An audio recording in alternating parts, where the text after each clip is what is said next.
So you want to get into true soloing? Awesome. It's a really fun experience. However, it's a big gap between legend competent and true solo. Okay? And there are a lot of skills to work on. And when you want to learn and you want to play something, it's best to do so at a place that's at a level of difficulty called just manageable difficulty, which means since there's a big gap between probably your level of competence right now and the difficulty you're ascribing to, you're either going to have to bang your head into the wall and suck and suck and suck and suck and fail and fail and fail and fail like I had to do in Vermintide 1 when we didn't have any tools, or you can downward adjust the game and or upward adjust your loadout to be the very powerful loadout till you find a place that feels good, where you're being challenged, you're losing a lot, but you're having moments, more than a few runs per 10 runs, where you put a chunk into it and you got some stuff done and you started feeling some flow. Because when you're playing at that just manageable difficulty, you're going to feel this amazing feeling of like, this is awesome. It was awesome. This is challenging. It was awesome. But you're going to be really alert. You're going to be learning a lot. It's great. Okay, so what are the tools? First of all, obvious thing is loadout. The easiest loadouts, in my opinion, invisibility is absurdly powerful. So Handmaiden with 3-second invis is very strong. Shade is quite strong as well.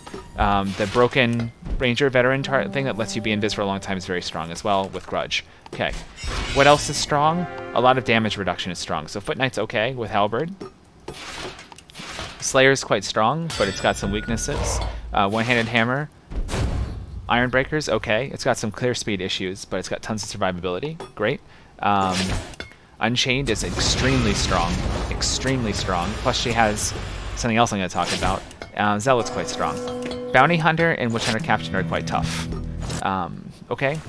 And Battle Wizard can be made extremely durable with that toughness. 50% reduced damage if you're the only person alive. Okay, what else is important? What else is powerful? Get out of jail free cards and or mobility. Unchained has a great one. Very powerful for that reason. Battle Wizard has an okay one. Decent. Unchained. Zealot's got that nice little dash. Get out of jail free card. Best get out of jail free card in the game. Second best. Tied for second best. Decent. Low cooldown, or high cooldown, just okay. Pretty solid. Good, but low cooldown, or high cooldown. Okay. Whatever. And we could talk about more about loadouts, but that's kind of my general assessment. However, if you're pretty good at one setup, or you're really attracted to a setup, or some hero, and you want to learn that, that's fine too. What are some tools to bring down difficulty? The obvious thing is to just change the difficulty setting, and that decreases a whole bunch of stuff. I don't love it, because it decreases how much hits it takes to kill things, and how much damage things do to you, and it's not going to feel right. Instead, I highly recommended the mod entitled Spawn Tweaks. I hate patrols, so I just shut them off. They're too random. I don't like them. I didn't really like them in V1. I don't like them in V2. I hated them in V1 because they were buggy as hell. In V2, I just don't like them that much. I just disable it. It's your game, man. Who cares? Bosses, I think it's a nice thing to do to only have to face one boss per map, but I think fighting one boss per map is good because you'll learn. No boss doors is whatever, it doesn't matter. I like to about double the damage you do to bosses, but you gotta dial it in. If you're bringing a Hagbane that has a whole bunch of boss damage, and with doubled boss damage for free, you're gonna melt bosses, you're not learning anything. So dial it in such that killing the boss is a learning experience that's not absurdly tedious. Leave ambience on default. I would leave hordes on default, and I can look at specials. You could decrease the numbers. The other thing you could do is you could literally, when you're very first starting, the hardest in the game are grabbers, right? The grabbers are Gutter Runner, Leech, Packmaster. You could disable 1, 2, or 3 of them. You could start off with a no grabber run and just learn it, and then gradually introduce, starting with Leech, the easiest, and then Packmaster Assassin. It's hard to say which is stronger. It depends on your setup. Usually Gutter Runner is significantly stronger than Packmaster, though. Or instead, you could use a weighted spawn rule that Prop Joe has in it, so you could decrease the frequency of grabbers, because basically grabbers are going to end your run more than anything else once you get a baseline of competence. So you could use either method. I'd recommend starting by completely disabling grabbers and completely disabling the boss, and then introduce the boss, and then maybe one of the specials at a time or something to that effect, or down tweak the frequency of them until you get more accustomed to them. But once you become accustomed to the other stuff, fighting against multiple elites and a horde with and gunner or something you have to dodge with no other help, and you're accustomed to that, then you got to make sure you reintroduce those specials so you get better at them. It's about keeping yourself at optimum challenge for optimum learning and fun. What else? What else can we do? There's a number of tweaks that just make the game feel better in modded realm. What are they? Skip intro is great. True solo QOL tweaks I think is good. It makes it so the boss pictures disappear, and it gives me that assassin warning text because sometimes it's hard to tell between a single and a double. What else do I like? Weapon switch fix is quite important for some weapons. It allows you to do things that you're really not supposed to be able to do without some weapons, though. So you got to dial it in for yourself. The most important use of weapon switch fix is it gets rid of that issue where if you're right-clicking and then left-click a handgun, don't release right-click and try to quick switch. You'll keep zooming like a moron when you wanted to switch and block, which is just so frustrating. I also like universal weapon zoom, which I use to remove zoom on several weapons, but these are all just QL stuff. It's not necessary for difficulty adjustment. Show damage will help you learn. How does show damage help you learn? With show damage, you can see if you're headshotting or not, so you get immediate feedback whether or not you're hitting on the sweet spot, which will help you learn your weapons better. You can leave it on forever or shut it off after you feel significantly fine for it. That looks weird.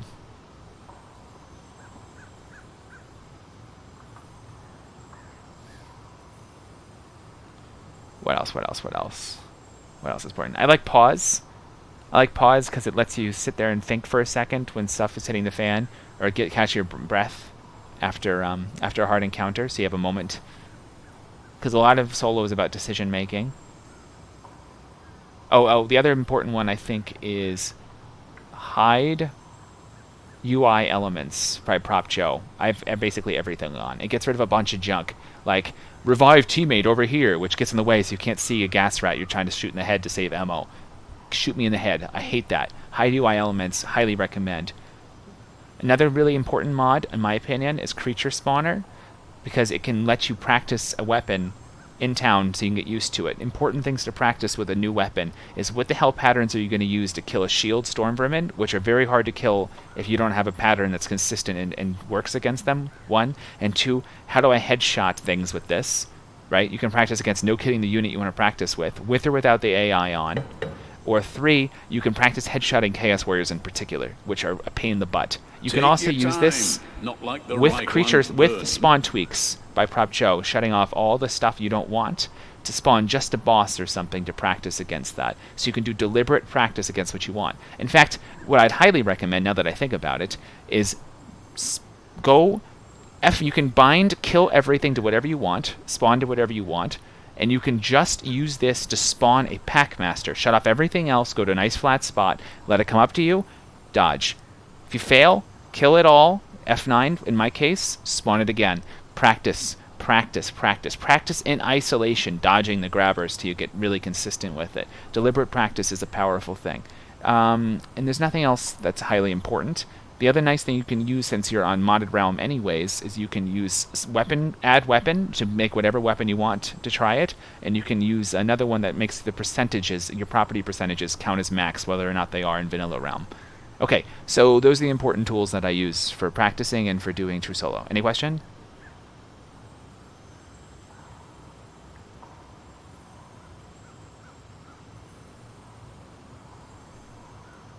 What maps? Ah, good question. Easiest maps, in my opinion, Righteous Stand, Screaming Bell. That's it, period. Righteous Stand, Screaming Bell, followed a bit later by Fort. Those are probably the easiest. Pain in the ass. Definitely some hard spots. Really tough in the beginning. Some really tough spots. I haven't played the boss maps too much because I haven't practiced the bosses. I should. And these are tight. Tight is hard. Tight is hard because you don't have as many options against grabbers. The last thing I would say is make sure you go watch the Today I Learned series on movement and kiting.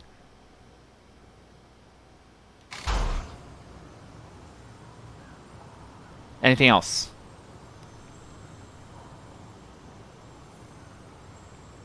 Fort's just fine. If you want to try Fort, if Fort appeals to you, do Fort. Fort's fine. One more word of wisdom.